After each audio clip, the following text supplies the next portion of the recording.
Hello Mudiraj, చలో ములుగు వెంకటాపూర్. మెపా ఆధ్వర్యంలో ఈ నెల 25వ తారీఖు 4 గంటలకి గట్టమ్మ టెంపుల్ దగ్గర నుండి ములుగు మీదుగా వెంకటాపూర్ చేరుకొని 4 గంటలకి అక్కడ మన ప్రోగ్రాం స్టార్ట్ అవుతుంది. ఇది ఎందుకోసమో కాదు, మన ముదిరాజుల ఆత్మగౌరవ సభ. ఎందుకంటే చూస్తూనే ఉన్న పరిణామాలు, ఎన్నో ప్రభుత్వాలు మారుతున్నాయి, కానీ మన బతుకులు మాత్రం మారట్లేదు. మనకు హామీలు ఇస్తున్నారు, నెరవేర్చడం లేదు. మైకులో చెప్పినంత అందంగా నిజ జీవితంలో ఉండట్లేదు మన బతుకులు. మన రాజులం పేరుకి, కానీ కింద చూస్తే బిలో పావర్టీ లైన్ కింద ఉన్న వాళ్ళు చాలామంది ఉన్నారు. ఈ రోజుకి గుడిసెల్లో అన్నం లేకుండా బతికే జాతి మనది ఉంది. ఒకప్పుడు రాజులుగా వెలుగొందాం, కానీ ఈరోజు ఈ రాజకీయ క్రీడలో మనం బిచ్చగాళ్ళుగా బతకవలసిన రోజులు వస్తున్నాయి. వాళ్ళు ప్రతి వాడు మాట ఇస్తున్నాడు వచ్చి.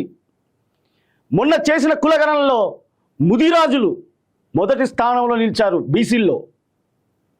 అయినా ప్రభుత్వాలు డిక్లరేషన్ ఇస్తున్నాయి, కానీ మన ఫీల్డ్లో రియాలిటీలో లేదు. కాబట్టి మన హక్కుల కోసం మనమే పోరాడాలి. మనకెంత ధైర్యం అంటే, మనకు ఒక పండుగ సాయన్న, రాబిన్హుడ్, పోలీస్ కిస్టన్న, ఇట్లా చెప్పుకుంటూ పోతే చాలామంది గొప్ప గొప్ప వ్యక్తులు ఉన్నారు చరిత్రలో. తొలి మేయర్, హైదరాబాద్ తొలి మేయర్ కృష్ణస్వామి ముదిరాజ్. మనకు గుండె ధైర్యం ఎక్కువ, ఎవరితోనైనా పోరాడడానికి సిద్ధంగా ఉంటాం. కానీ ఒక ఐక్యతే లోపించింది. అన్ని ఐక్యతగా కలిసి మనం ఉన్నామనుకో, నీ అబ్బా కొట్టొచ్చు, ఎవరిని పడతావా అని రోడ్డు మీదకి ఈడ్చుకురావచ్చు. ఈ ప్రభుత్వాలు దొంగ మాటలు చెప్తూ ఏ ప్రభుత్వం అయినా మనల్ని మోసం చేస్తూ బతుకుతుంది. అందుకే ఈ మెపా అనేది ఏ పార్టీ జెండాను మోయదు, ఎజెండాను అసలే మరవదు. ఈ మెపా ఏమేం కార్యక్రమాలు చేసిందో చాలామందికి తెలుసు. కుటుంబ పెద్ద చనిపోతే 1 లక్ష రూపాయలు ఆర్థిక సాయం చేసింది, వాడు ఇల్లు లేకపోతే కమలాపూర్లో, అది తెలుసు. పిల్లలకు ఒక డాక్టర్ ఎంబీబీఎస్ సీట్ వస్తే అక్కడ సాయం చేసింది. పిల్లలకు పుస్తకాలు, పెన్నులు, ఒక ఇల్లు కాలిపోతే అక్కడ ఇల్లు కట్టేయడం జరిగింది. ఇట్లాంటివి ఎన్నో కార్యక్రమాలు చేయడం జరిగింది మెపా. నిస్వార్థంగా ఎవరి దగ్గర ఒక్క రూపాయి తీసుకోకుండా మా ఓన్ మనీ మేము జనరేట్ చేసి, అంటే మేము తలా కొంత వేసుకొని మన జాతి కోసం ఏదో చెయ్యాలి, ఇది పార్టీలకు అతీతంగా పనిచేయాలనే ఉద్దేశంతో ఈ మెపా స్థాపించబడ్డది. డాక్టర్ కొత్తగట్టు శ్రీనివాస్ గారి ఆధ్వర్యంలో ఫౌండర్ ప్రెసిడెంట్గా.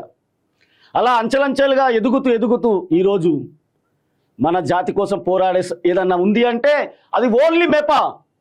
వేరే సంస్థలు ఉన్నాయి చాలా ముదిరాజులవి, కానీ అవి వాళ్లకు జాబు రాగానే మన జాబుల గురించి ఆలోచించడం మర్చిపోతున్నారు. మిత్రులారా, ఇది గుర్తుపెట్టుకోండి. ఒకడు మాట్లాడతాడు ముదిరాజుల గురించి. ఈ ముదిరాజులంటే ఎట్లా ఉంటుందంటే, ఒక పంది మాట్లాడుతుంది, వాడిని కోస్తే ఊరు మొత్తం తినొచ్చు. ఆ పంది మాట్లాడుతుంది ఈటల రాజేందర్ గారి గురించి, ముదిరాజు బిడ్డ గురించి మాట్లాడతాడు, నోటికి వచ్చినట్టు మాట్లాడతాడు. ప్రజలారా గమనించాలి మీరు కూడా. ఎందుకంటే మన దగ్గర కోపం వచ్చినా నా కొడక అంటారు. అది తెలంగాణలో ఏకవచనంతో ఎట్లా పిలుస్తామో అది కూడా ఒక భాష.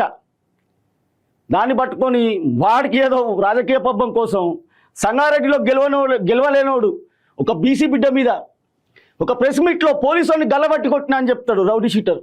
వాడు కూడా మాట్లాడే అర్హత ఉంది వాడికి, మన జాతి గురించి, మన బిడ్డ గురించి.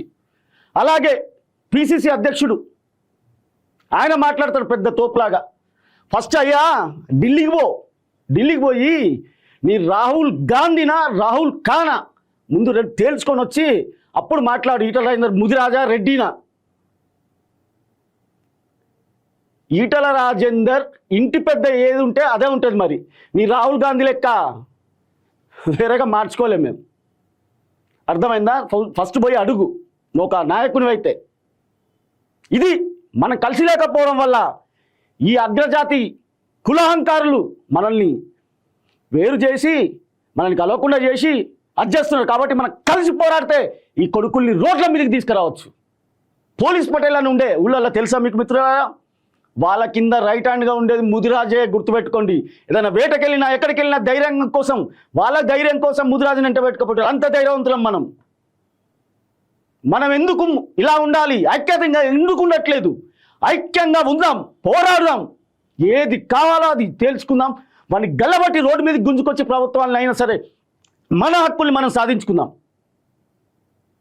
మనకు డి నుండి ఏకి మారుస్తా అని చెప్పేసి ప్రామిస్ చేసిన ప్రభుత్వాలు, ప్రతి ప్రభుత్వం ఒకప్పుడు కొంత ట్రై చేసి వచ్చి మళ్ళీ కేసులు వేయడం, మళ్ళీ వెనక్కి రావడం.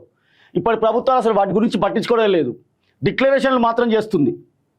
అలాగే 18 సంవత్సరాలు దాటిన ప్రతి యువకుడికి సభ్యత్వం ఇవ్వాలి, సొసైటీల్లో సభ్యత్వం ఇవ్వాలి. అలాగే 50 సంవత్సరాలు దాటిన ముదిరాజ్ వాళ్ళకి ఖచ్చితంగా పెన్షన్ ఇవ్వాలి, వేరే క్యాస్ట్ వాళ్ళకి ఇచ్చినట్టు. ముదిరాజ్ కార్పొరేషన్ ద్వారా ప్రతి ఏటా 100 కోట్ల బడ్జెట్ విడుదల చేయాలి మా కోసం. ప్రతి జిల్లాకి ముదిరాజ్ స్టడీ హాస్టల్ కట్టాలి మా పిల్లల ఎడ్యుకేషన్ కోసం అనేది డిమాండ్ మాది. డిస్ట్రిక్ట్ ఫిషరీస్కి సంబంధించిన వరకు 50% ఉద్యోగాలు, ఇప్పుడైతే వైన్ షాపులలో గౌడన్నలకు ఎట్లయితే ఇస్తున్నారో ఆ విధంగా మా పిల్లలకు 50% ఉద్యోగాలు ఇస్తే మాకు ఆర్థిక పరిపుష్టి పెరుగుద్ది, కుటుంబాలు బాగుపడతాయి అనేది మా డిమాండ్. అలాగే పెండింగ్లో ఉన్న ఇన్సూరెన్స్లు కూడా త్వరలో విడుదల చేయాలి ప్రభుత్వాలు. అలాగే రాబోయే ఎన్నికల్లో రాజకీయంగా మేము పోటీ చేస్తామని చెప్పేసి ఆర్థికంగా ఎదిగి ఉన్న ముదిరాజ్ బంధువులు ఎవరైనా ముందుకొస్తే వాళ్ళకి మొదటి ప్రాధాన్యత ఇవ్వాలి. ఎందుకంటే బీసీ జనాభాలో మొదటి స్థానంలో ఉంది ముదిరాజ్ జాతి. కాబట్టి తస్మత్ జాగ్రత్త ప్రభుత్వాలు. వీళ్ళు ఏమంటలేరు, విభజించి పాలించి రాజకీయాలు చేస్తాం మేము, వాడింది ఆట పాడింది పాట అనుకుంటారు. కొడుకులారా గుంజి కొడితే మళ్ళీ మీ ప్రభుత్వాలు రావు. ఎందుకంటే ఈ అగ్రకులాలు వీళ్ళు నిజాం కింద పనిచేసారు కాబట్టి వీళ్ళు ఆ నిజాం పొక్కడే పోతా ఉన్నారు. ఆర్థికంగా పరిపుష్టి పొంది చెప్తున్న నిజాం ఎట్లా అంతరించిపోయిందో అందరికి తెలుసు, మీరు కూడా అంతరించిపోతారు. ఈ ముదిరాజ్ జాతితో పాటు బీసీ జాతి మొత్తం, పద్మశాలి, ముండూరు కాపు, గౌడ, ప్రతి ఒక్కరు బీసీలు ఏకమై ఏ రోజైనా నీ ప్రభుత్వాలను కూలగొడతారు బిడ్డ.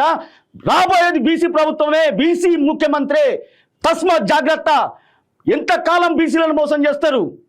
కాబట్టి మిత్రులారా, మీరు ఖచ్చితంగా ఈ సభకు అటెండ్ అయ్యి మన పౌరుషం ఏందో, మన పవర్ ఏందో ఈ ప్రభుత్వానికి తెలియజేయాలి. ఖచ్చితంగా మీరు ప్రతి ఒక్క ఇంటికి ఎంతమంది ఉంటే అంతమంది హాజరై మొత్తం గ్రౌండ్ మొత్తం నిండి ఇట్లా గల్లు మనాలి, జల్లు మనాలి. వాళ్ళకు మనం గల్లు మనాలి, వాళ్ళు జల్లు మనాలి. జై ముదిరాజ్, జై పెద్దమ్మ తల్లి, జై మేపా. Thank you very much.